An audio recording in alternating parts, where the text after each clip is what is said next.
Hello વિદ્યાર્થી મિત્રો, આજે આપણે જોઈશું ધોરણ 11 ચેપ્ટર નંબર 3 સ્વાધ્યાયનો 3.4 દાખલો. કારણ સહિત જણાવો કે અદિશ તથા સદિશ રાશિઓ સાથે નીચે દર્શાવેલ કઈ પ્રક્રિયાઓ અર્થપૂર્ણ છે. બરાબર. આપણને પહેલું એક એ કીધું છે કે બે અદિશોના સરવાળો, એટલે મતલબમાં બે અદિશોના સરવાળા કીધા છે તે જે અર્થપૂર્ણ નથી, કારણ કે એક સરખી ભૌતિક રાશિઓનો જ સરવાળો કે બાદબાકી થઈ શકે. તેથી કોઈ પણ બે અદિશોના સરવાળા કરી શકાય નહીં. મતલબમાં કે અલગ અલગ જે ભૌતિક રાશિ આપી હોય તેનો સરવાળો કે બાદબાકી ના કરી શકાય. અને બે ખાલી સેમ જ ભૌતિક રાશિની બે આપી હોય અદિશ રાશિ કે સદિશ રાશિ, તો એના સરવાળા બાદબાકી કરી શકાય. બરાબર. આપણે બી જોઈએ હવે કે સમાન પરિમાણના એક જ સદિશ અને એક જ અદિશનો સરવાળો. આ પણ અર્થપૂર્ણ નથી.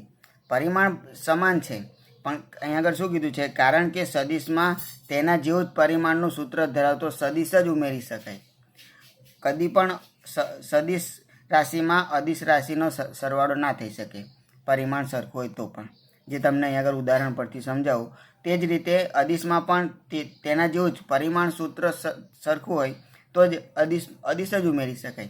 જેમ કે અહીં આગળ આપણને બે ઝડપ છે V1 અને V2, એ મૂલ્ય છે. બરાબર. એ અદિશ રાશિ છે તો એનો V1 પ્લસ V2 થઈ શકે છે, પરંતુ સદિશ અને અદિશ એટલે V1 પ્લસ V1 સદિશ V1 અને V2 પ્લસ સદિશ V2નો સરવાળો ના થઈ શકે, કેમ કે એક દિશામાં આપેલું હોય અને એક મૂલ્ય આપેલું હોય, એટલે એનો સરવાળો ના થઈ શકે.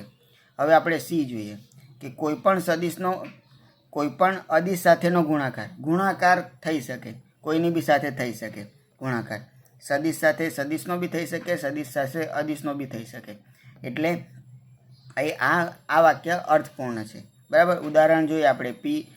સદિશ P બરાબર M ડોટ સદિશ V અને સદિશ FE બરાબર Q ઇન્ટુ સદિશ E.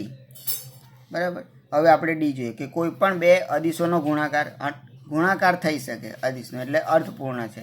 એટલે કે ઉદાહરણ જોઈએ કે M બરાબર V રો અને M બરાબર મ્યુ M0. હવે આપણે જોઈએ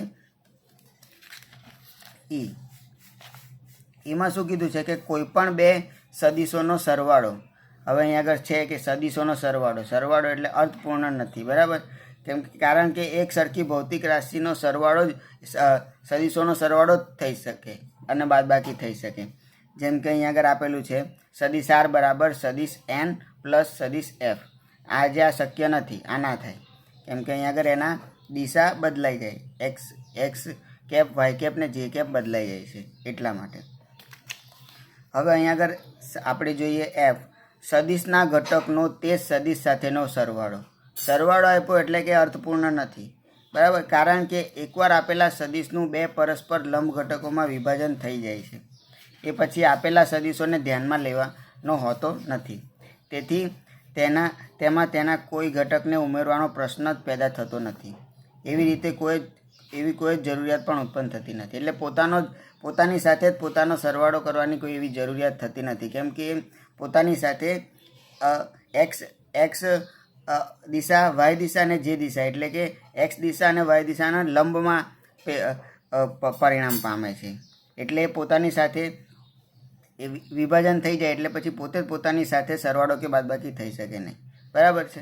આપણે હવે દાખલો સ્વાધ્યાય 3.5 નવા વિડીયોમાં જોઈશું.